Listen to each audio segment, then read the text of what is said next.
கருப்பு ஜூலை கேள்விப்பட்டிருப்போம். 1983ல ஸ்ரீலங்காவுல தமிழர்களுக்கு எதிரான நடந்த ஒரு வன்முறை சம்பவம்.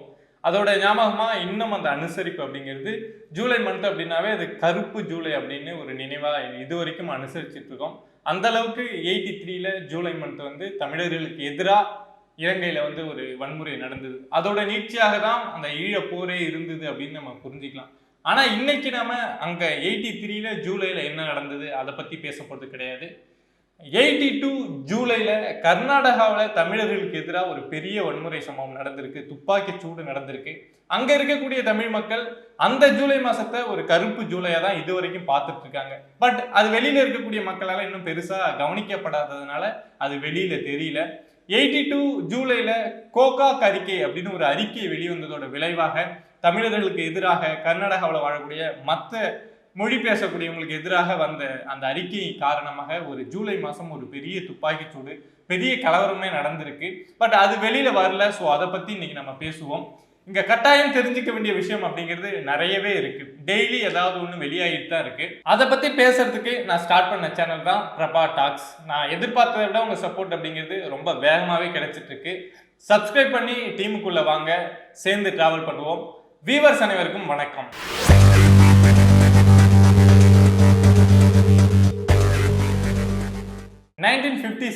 லிங்குஸ்டிக் ஸ்டேட்ஸ் பிரிக்கப்பட்டதுக்கு அப்புறம் மதராஸ் மாகாணம் வந்து பிரிக்கப்பட்டு அவங்கவுங்க மொழிக்கு ஏற்ற மாதிரி தனித்தனி நிலப்பரப்பு உருவானது அப்படிங்கிறது நம்ம காலமாக கேள்விப்படுற ஒரு ஸ்டோரி. எல்லாருமே நிறைய மேடைகளில் கூட பேசி பார்த்துருக்கோம். பிரிஞ்சதுக்கு அப்புறம் இப்போ தமிழ்நாடுனா தமிழக மக்கள், கேரளம்னா அங்கே இருக்கக்கூடிய மலையாள மக்கள் வாழ்கிற மாதிரி பிரிஞ்சுட்டோம். ஆனாலும் அங்கே தமிழ் பேசக்கூடிய மக்கள் கொஞ்சம் மலையாள பகுதிக்குள்ள போகிறதும் இல்லை கன்னடம் பகுதிக்குள்ள போகிறதும் இல்லை ஆந்திராக்குள்ள போகிறதும் அப்படிங்கிறது இருந்தது. ஏன்னா அது கட்டாயம் அதை மாற்ற முடியாது அப்படிங்கிறதுனால அந்த எல்லை பிரிக்கிறப்போ கொஞ்சம் அந்த மாற்றம் அப்படிங்கிறது இருந்தது. ஆனா கர்நாடகாவை பொறுத்த வரைக்கும் இங்க தமிழக மக்கள் அப்படிங்கிறவங்க கர்நாடகா பகுதிக்குள்ள நிறைய போனாங்க. அங்க இருக்கக்கூடிய கோலார் தங்கவேல் பகுதி, பெங்களூரு, மைசூரு அப்படின்ட்டு அங்க இருக்கக்கூடிய நிறைய பகுதிக்குள்ள நிறைய தமிழர்கள் போனாங்க. அது தவிர்க்க முடியாத ஒரு விஷயமாவும் இருந்தது. ஆனா அங்க கர்நாடகா பகுதிக்குள்ள இங்க தமிழர்கள் போனதுக்கு அப்புறம் அங்க இருக்கக்கூடிய அரசு கர்நாடகாவுக்கென்று அந்த மொழிக்காக ஒரு மாநிலம் உருவாகி அதுக்காக ஒரு அரசு உருவாகிறப்போ மற்ற மொழி பேசக்கூடியவங்களை கொஞ்சம் பின்னுக்கு தள்ளுறது, அவங்களுடைய மொழி பேசக்கூடியவங்களுக்கு முக்கியத்துவம் கொடுக்கறது அப்படிங்கிறது எல்லா மாநிலத்திலும் இருக்கக்கூடிய விஷயம் தான். அதே மாதிரி கர்நாடகாவிலும் இருந்திருக்கு. ஒரு இரண்டாம் தர குடிமக்களாக இருக்கு. அங்க வாழக்கூடிய மற்ற மொழி பேசக்கூடியவங்க தமிழர்கள், மலையாளம் பேசக்கூடியவங்க இருந்தாங்க, மராட்டி பேசக்கூடியவங்க இருந்தாங்க, உருது பேசக்கூடியவங்க, இது மாதிரி கர்நாடகாவில் கன்னடம் பேசக்கூடியவங்க அப்படிங்கிறத தாண்டி நிறைய பேர் வந்து இதை மாதிரி இருந்தாங்க. நிறைய மொழி பேசக்கூடியவங்க அவங்கெல்லாம் கொஞ்சம் பின்னுக்கு தள்ள ஆரம்பிக்குது அங்க இருக்கக்கூடிய கர்நாடக அரசு. நம்ம உதாரணத்துக்காக என்ன சொல்லணும் அப்படின்னா 1961ல ஒரு மக்கள் தொகை கணக்கெடுப்பு அதோட இது வருது, ரிப்போர்ட் வருது. அதுல பார்த்தோம்னா சுதந்திரத்துக்கு முன்னாடி அங்க இந்த மக்கள் தொகை கணக்கெடுப்பு என்ன சொல்லுது அப்படின்னா அங்க எந்த அளவுக்கு கன்னடம் பேசக்கூடியவர்கள் அந்த நிலப்பரப்புல இருந்தாங்களோ அதே அளவுக்கு தமிழ் பேசக்கூடியவங்களும் இருந்திருக்காங்க, நிறைய அளவு மராட்டியம் பேசக்கூடியவங்களும் இருந்திருக்காங்க. ஆனா 1961ல வந்த அவங்களுடைய சென்சஸ் எப்படி சொல்லுது அப்படின்னா மற்ற மொழி பேசுறவங்க எல்லாருமே அங்க கம்மியா இருக்காங்க, கன்னடம் பேசக்கூடியவங்க தான் அதிகமா இருக்காங்க அப்படின்னு அந்த ரிப்போர்ட் வருது. நம்ம அதுல இருந்தே புரிஞ்சுக்க முடியும் அந்த அரசோட அந்த கவர்மெண்டோட எண்ணம் எப்படி இருக்கு அப்படின்னா அவங்க தான் அங்க முதன்மையான மொழி, அவங்க தான் முதல்நிலை மக்கள் அப்படிங்கிற அந்த பர்ஸ்பெக்டிவ்ல அவங்களுடைய பாயிண்ட் ஆஃப் வியூ எடுத்துட்டு போறாங்க. கவர்மெண்ட் ஏதாவது ஒரு ரூல் கொண்டு வராங்க, ஏதாவது ஒரு விஷயம் அனௌன்ஸ் பண்றாங்க அப்படின்னா அதுல கூட இம்பார்ட்டன்ஸ் அப்படிங்கிறது கன்னடம் பேசக்கூடியவங்களுக்கே இருந்திருக்கு. இது இப்படி போயிட்டு இருந்த இந்த டைம்ல தான் குண்டுராவ் சிஎம் ஆனப்போ 1980ல குண்டுராவ் வந்து சிஎம் ஆகிறாரு. அவரு சிஎம் ஆனதுக்கு அப்புறம் ஒரு கமிட்டி ஒன்று ஃபார்ம் பண்றாரு. கோகாக் அப்படின்னு சொல்லக்கூடிய ஒரு நபர் தலைமையில வந்து ஒரு கமிட்டி ஃபார்ம் பண்றாரு. அந்த கமிட்டி எதுக்கு அப்படின்னா கர்நாடகாவில் கன்னடம் எப்படி இருக்கு, அதோட எதிர்காலம் வந்து ஃபியூச்சர் நல்லா இருக்கணும் அப்படின்னா என்ன பண்ணணும் அப்படின்னு ஆய்வு பண்றதுக்காக 1980ல உருவாக்கப்பட்டது அந்த கோகாக் கமிட்டி. அந்த கமிட்டி இருக்கக்கூடிய எல்லா டிஸ்ட்ரிக்ட்லையும் ஆய்வு நடத்துறாங்க. எதை மாதிரி இருக்கு, கன்னடம் என்ன இருக்கு அப்படின்னு ஒரு 2 வருஷம் அந்த ஆய்வு அப்படிங்கிறது மட்டுமே நடக்குது. 1982ல அந்த கமிட்டி வந்து அதை கவர்மெண்ட் கிட்ட சப்மிட் பண்ணி கவர்மெண்ட் வந்து அந்த அறிக்கையை வெளியிடுது.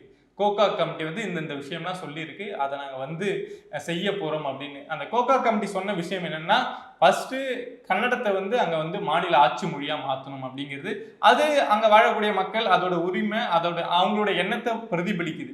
அந்த கமிட்டி வந்து அங்கே வாழக்கூடிய கன்னடம் பேசக்கூடிய மக்கள்கிட்டையும் கேட்டிருக்காங்க என்ன பண்ணணும் ஏதுன்னு. மற்ற மொழி பேசக்கூடிய எல்லாத்தையுமே கேட்டுட்டு அவங்க ஃபைனலாக கொடுத்தது என்னன்னா, இதை மாதிரி இங்கே வந்து ஆட்சி மொழியாக கன்னடத்தை மாற்றணும். ரெண்டாவது என்னன்னா, இங்கே இருக்கக்கூடிய எல்லா பள்ளிகளிலுமே கன்னடத்தை வந்து முதன்மை மொழியாக மாற்றணும், கட்டாய மொழியாக மாற்றணும். எல்லா பள்ளிகளில் யார் எங்கே படித்தாலும் அங்கே வந்து அவங்க கன்னடம் அப்படிங்கிறது படிக்கணும் அப்படிங்கிற ஒரு விஷயத்தை கொண்டு வராங்க.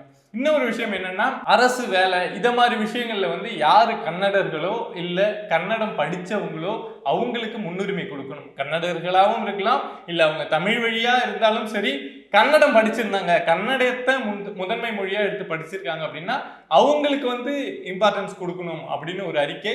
இது அரசு வேலையில மட்டும் இல்லை, அரசு வேலையில கொண்டு வரணும் அப்படின்னு இன்னும் நம்ம தமிழ்நாடு உட்பட நிறைய மாநிலங்கள் சொல்லிட்டு இருக்கோம். பட் அவங்க அப்பயே அரசு வேலை மட்டும் இல்லை, தனியார் வேலையிலும் அதை மாதிரி தான். யாரு கன்னடர்களோ யாரு கன்னடம் படிச்சிருக்காங்களோ அவங்களுக்கு முன்னுரிமை கொடுக்கணும் அப்படின்னு ஒரு அறிக்கையை வெளியிடுறாங்க. அதை செயல்படுத்த போறோம் அப்படின்னு சொல்றாங்க. ஸோ அந்த டைம்ல கர்நாடகாவில் வாழ்ந்தக்கூடிய மற்ற மொழி பேசக்கூடிய எல்லா மக்களுமே, மராட்டியிலேருந்து மலையாளிஸ்லேருந்து எல்லாருமே அங்கே வந்து போராட ஆரம்பிக்கிறாங்க.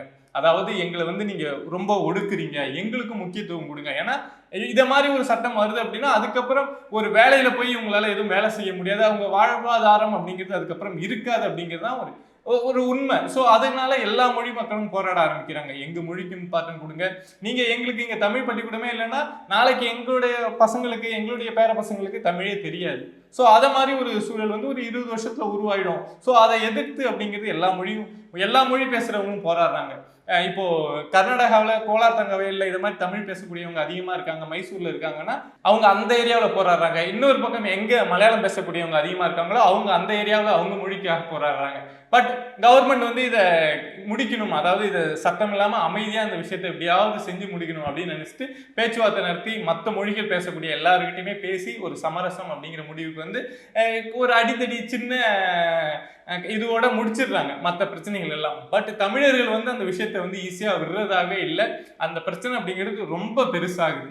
எப்படி சொல்லணும்னா, நம்ம கோலார் தங்கவயல் பகுதியில் வந்து நிறைய பேர் இருந்தாங்க. அப்பயே வந்து தமிழ் அமைப்புகள் நிறைய கர்நாடகாவில் இருந்தாங்க, ஸ்டூடெண்ட்ஸ் நிறைய பேர் இருந்தாங்க. இங்கேருந்து கூலி தொழிலுக்காக அங்கே தங்கவயல் பகுதிக்கு போனவங்க நிறைய பேர் இருந்ததுனால அந்த போராட்டம் வந்து பெரிய அளவில் நடக்க ஆரம்பிக்குது. ஃபர்ஸ்ட் ஆரம்பத்தில் போயிட்டு பேரணியாக போயிட்டு சிஎம்க்கு வந்து கடிதம் கொடுக்கறது, இல்லை கவர்னருக்கு கடிதம் கொடுக்கறது, இது எல்லாமே வந்து அமைதி முறையில் செஞ்சு பார்த்துட்டு அதுக்கப்புறம் தான் அது ஒரு ஸ்தம்பிக்க வைக்கக்கூடிய ஒரு போராட்டமாக மாறுது. ஸோ இப்போ கர்நாடக அரசு இல்லை, இதை நம்ம கலைச்சி ஆகணும் அப்படின்னு சொல்லிட்டு, ஏன்னா அவங்க மொழிக்கு இம்பார்ட்டன்ஸ் கொடுக்கணும் அப்படின்னு பார்க்குறாங்க. ஸோ இதை கலைச்சே ஆகணும் அப்படின்னு சொல்லிட்டு துப்பாக்கி சூடு நடத்துகிறாங்க.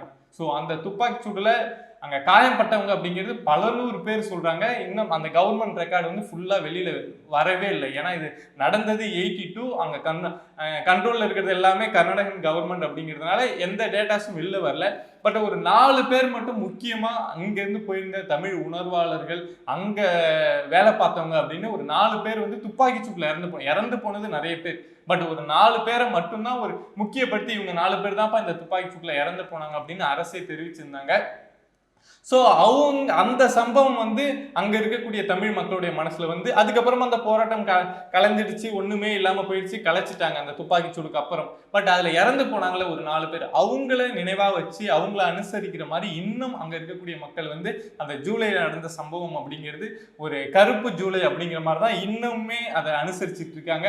அந்த சம்பவம் என்ன தாக்கத்தை ஏற்படுத்துச்சு அப்படின்னு இருக்குல்ல, ஒரு ஜூலை மாதம் எவ்வளோ பெரிய ஒரு சம்பவம் நடந்தது, ஒரு மொழிக்காக அவங்க கொண்டு வராங்க, மற்ற மொழியினர் அவங்களுடைய மொழிக்காக அங்க போராடினாங்க. பட் என்ன தாக்கத்தை ஏற்படுத்துச்சு அப்படின்னா பெரிய தாக்கத்தை ஏற்படுத்தியிருக்கு. அன்னைக்கு அந்த சம்பவம் நடக்காத போனதுனால இன்னைக்கு அங்க வாழக்கூடிய தமிழர்களுடைய நிலை, மற்ற மொழி பேசக்கூடியவங்களுடைய நிலை அப்படிங்கிறது முழுசா மாறி இருக்கு. அன்னைக்கு ஒருவேளை அந்த கோகாக் அறிக்கையை செயல்படுத்த விடாம அந்த போராட்டம் முடிஞ்சிருந்தா இப்போ இருக்க நிலை வேறா இருக்கும். பட் அன்னைக்கு எல்லா போராட்டங்களும் கலைக்கப்பட்டது, திரும்ப கவர்மெண்ட் என்ன செய்யணும்னு நினைச்சாங்களோ அதை செஞ்சாங்க. அதோட விளைவா இன்னைக்கு எப்படி இருக்குன்னா, அங்க வேறு மொழி பேசக்கூடியவங்க, குறிப்பா தமிழ் பேசக்கூடியவங்களோட நிலை அங்க என்னவா இருக்கு அப்படின்னா 1978 79 அந்த அகாடமிக் இயர்ல அந்த கோகா கமிட்டி வந்து ஒரு அறிக்கையில சொல்லியிருக்காங்க. என்ன அப்படின்னா, அங்க படிக்கக்கூடிய தொடக்கப்பள்ளி மேல்நிலை பள்ளியில படிக்கக்கூடிய ஒட்டுமொத்த தமிழ் மாணவர்களோட எண்ணிக்கை 90,000 பேர் அப்படின்னு அந்த அறிக்கையில சொல்லப்பட்டிருக்கு. ஏன்னா அவங்க எடுத்த அந்த ஆய்வுல எல்லா டீட்டெயிலுமே இருந்தது. அதுல தமிழ் படிச்சுட்டு இருக்கவங்க மட்டுமே 90,000 பேர் தமிழ் மாணவர்கள் மட்டுமே அப்படின்னு ஒரு அறிக்கை இருந்தது. ஸோ அப்பனா எந்த அளவுக்கு அப்போ தமிழர்கள் அங்க இருந்திருக்காங்க அப்படின்னு நம்ம புரிஞ்சுக்க முடியும். இதே டைம்ல இங்க வரப்போ 2015-16 அந்த அகாடமிக் இயர்ல வந்து 10th எக்ஸாம் எழுதுறவங்க லிஸ்ட்டை வந்து கர்நாடக அரசு வெளியிடுது. அதுல வந்து மொத்தம் 8,35,000 பேர் வந்து எக்ஸாம் எழுதினாங்க. அதுல மொத்தம் எத்தனை தமிழர்கள் தெரியுமா இருந்தாங்க? நம்ம யோசிச்சு கூட பார்க்க முடியாது. 78, 79ல மொத்தம் 90,000 பேர் அங்க இருந்திருக்காங்க அந்த ஸ்டூடெண்ட்ஸா. பட் இங்க வரப்போ இந்த பப்ளிக் எக்ஸாம் எழுதுறவங்களுடைய நம்பர்ஸ் அப்படிங்கிறது வெறும் 832 பேர். மொத்தமா எழுதுறது 8 லட்சம் பேர். பட் அதுல தமிழ் படிச்சுட்டு எழுதுறவங்க அப்படின்னு பார்த்தோம்னா வெறும் 832 பேர் தான் எழுதியிருக்காங்க. இந்த அளவுக்கு அந்த தாக்கம் அப்படிங்கிறது இருந்திருக்கு. இன்னும் சொல்ல போனா இப்போ அங்க இருக்கக்கூடிய தமிழர்களாக இருக்கலாம், பட் அவங்களுக்கு நிறைய பேருக்கு யாருக்குமே தமிழ் எழுத தெரியறது கிடையாது, படிக்க தெரியறது கிடையாது. அங்க இருக்கக்கூடிய சில சர்வேஸை என்ன சொல்லுது அப்படின்னா, இங்க இருக்கக்கூடிய 90% தமிழர்களுக்கு வந்து தமிழ் எழுத படிக்க தெரியாது. வீட்டுல வேணா தமிழ் பேசுவாங்க, ஏன்னா தமிழ் பள்ளிகள் முடிஞ்ச அளவுக்கு மூடப்பட்டாச்சு. இன்னும் இருக்கிறது சில பள்ளிகள் மட்டும்தான். அப்படிங்கிறப்போ இங்க தமிழ் அதுவும் இல்லாம நம்ம தமிழ் படிச்சா அங்க அந்த மாநிலத்துல எந்த முன்னுரிமையும் கிடையாது. அப்படிங்கிறப்போ யாருமே அங்க தமிழ் படிக்கிறது கிடையாது. ஒரு 10% பேருக்கு தான் அங்க இருக்கக்கூடிய தமிழர்களுக்கு இந்த தமிழ் எழுத படிக்க தெரியும். அவங்களும் 60 வயசை கடந்தவங்க, யங்ஸ்டர்ஸ், அடுத்தடுத்த ஜெனரேஷன். இந்த கோகா அறிக்கை வந்ததுக்கு அப்புறம் அங்க எந்த குழந்தை பிறந்ததோ அந்த எந்த குழந்தையும் இது வரைக்கும் தமிழ் படிக்கல, எல்லாமே கன்னடம் தான் படிக்கிறாங்க அப்படின்னு தான் இப்போ இருக்கக்கூடிய அங்க நிலை, கர்நாடகாவில் இருக்கக்கூடிய நிலை இதுதான். ஸோ அதனால அந்த ஜூலை சம்பவம் ஒட்டுமொத்த தமிழர்கள், கர்நாடகாவில் வாழக்கூடிய ஒட்டுமொத்த தமிழர்களுடைய நிலையவும் இன்னைக்கு எப்படி இருக்கோ அதற்கு காரணமாக அந்த 82 ஜூலை சம்பவம் இருந்திருக்கு. இந்த விஷயத்துல என்னுடைய பார்வையில நான் இதை 2 விதமா பார்க்கணும் அப்படின்னு நினைக்கிறேன். ஒண்ணு, நம்ம கர்நாடக அரசு பார்வையிலேருந்து பார்த்தோம் அப்படின்னா 1956 மொழிவாரி மாநிலம் பிரிஞ்சதுக்கு அப்புறம் அவங்க செஞ்ச எல்லா விஷயமும் அவங்களுடைய மொழி முன்னேற்றத்திற்காக, அவங்களுடைய மாநில முன்னேற்றத்துக்காக செஞ்சிருக்காங்க. ஏன்னா மொழிவாரி மாநிலம் பிரிக்கப்பட்டதுக்கு அப்புறம் அவங்களுடைய மொழியை முன்னேற்றம்னு நினைப்பாங்க. அவங்க மொழி பேசக்கூடிய அந்த மக்கள் சமூகத்துல மேம்பட்டு வரணும், முன்னிலைக்கு வரணும் அப்படின்னா என்னென்ன செய்யணுமோ அதற்கான முயற்சியை தானே ஒரு அரசு அப்படிங்கிறது எடுப்பாங்க. ஏன்னா அதன் காரணமா தானே நம்ம இந்த மொழிவாரி மாநிலமே பிரிச்சோம். அப்படிங்கிறப்போ அந்த அரசு வந்து அரசு வேலையில முன்னுரிமை கொடுக்கறது, தனியார் வேலையில முன்னுரிமை கொடுக்கறது, அவங்களுக்குன்னு சில விஷயங்களை வந்து முன்னுரிமை கொடுத்து பண்றது அப்படிங்கிறது இயல்பா நடக்கக்கூடிய விஷயம் அப்படின்னு நம்ம பார்த்தா சரிதான். ஆனா அதற்காக மற்ற மொழி பேசக்கூடியவங்க இன்னொரு மொழி பேசக்கூடியவங்களை ஒடுக்கலாமா அப்படிங்கிறது தான் கேள்வி. அதே சமயம் இங்க வந்தோம் அப்படின்னா சரி, கர்நாடகாவில் அப்படி நடக்குது, அது சரி அப்படின்னு எடுத்துக்கிறோம் அப்படின்னா தமிழ்நாட்டிலையும் அதே மாதிரி நடக்கணும்ல. தமிழ்நாட்டில் தமிழ் பேசக்கூடியவங்க, தமிழ் படிக்கக்கூடியவங்க, தமிழர்கள், அவங்களுக்கு அந்த முன்னுரிமை இருக்கு அப்படின்னா ஓகே, எல்லா ஸ்டேட்லயும் அப்படிதான்ப்பா இருக்கு. கர்நாடகாவில் கன்னடம் பேசக்கூடியவங்களுக்கு முன்னுரிமை அப்படின்னா தமிழ்நாட்டில் தமிழ் பேசக்கூடியவங்களுக்கு தான் முன்னுரிமை, தமிழர்களுக்கு தான் முன்னுரிமை. கேரளாவில் வந்து மலையாளம் பேசக்கூடிய அவங்களுக்கு தான் முன்னுரிமை, மலையாளிகளுக்கு தான் முன்னுரிமை அப்படின்னு இருக்குன்னா எல்லா ஸ்டேட்லேயும் அப்படிதான் இருக்கு அப்படின்னு நம்ம புரிஞ்சுக்கலாம். பட் கர்நாடகாவில் அங்கே அப்படி இருக்கு, ஆனால் தமிழ்நாட்டில் இங்கே இல்லை. அப்படிங்கிறப்போ எல்லாருக்கும் ஒரு கேள்வி, ஏன் அங்கே அப்படி இருக்கு இங்கே இப்படி இல்லை? இங்கேயும் இப்படி இருந்திருந்தா நம்ம இந்த கேள்வியை எழுப்ப போகிறது கிடையாது, இந்த ஜூலை சம்பவத்தை பற்றி பேச போகிறதே கிடையாது. இப்போ ஒட்டுமொத்த கர்நாடகாவில் இருக்கக்கூடிய தமிழர்களுடைய தலையெழுத்தையே மாற்றி போட்ட ஒரு சம்பவமாக அந்த 1982 ஜூலை, கருப்பு ஜூலை அந்த சம்பவம் நடந்திருக்கு. ஸோ இங்கே இப்படி இருக்கப்போ அங்கே அப்படி இருக்கே, இதை ஏன் யாரும் கேட்கல அப்படிங்கிறது தான் கேள்வி. உங்களுக்கு இந்த பர்செப்ஷன் எப்படி இருக்கு? அங்க அப்படி இருக்கா, இங்க எப்படி இருக்கு? நான் சொல்லக்கூடிய கருத்துல உங்களுக்கு ஏதாவது மாறுபட்ட கருத்து இருக்கலாம். ஏன்னா இல்ல இப்படிலாம் பேசக்கூடாது, இது வந்து பாசிசம் பேசுறோம் அப்படின்னு. பட் இது பாசிசமா இல்ல நான் சொல்லக்கூடிய பாயிண்ட்டுக்கு பின்னாடி ஒரு உள்ள அர்த்தம் இருக்குல்ல, இங்க ஏன் இப்படி இல்லை அப்படிங்கிற கேள்விக்கு பின்னாடி ஒரு ஆழமான கருத்து இருக்குல்ல. அந்த கருத்தை பத்தி நீங்க என்ன சொல்றீங்க, உங்களுடைய பாயிண்ட் ஆஃப் வியூ என்ன அப்படின்னு கமெண்ட் பாக்ஸ்ல கண்டிப்பா கமெண்ட் பண்ணுங்க. We'll see you on next video. Bye viewers.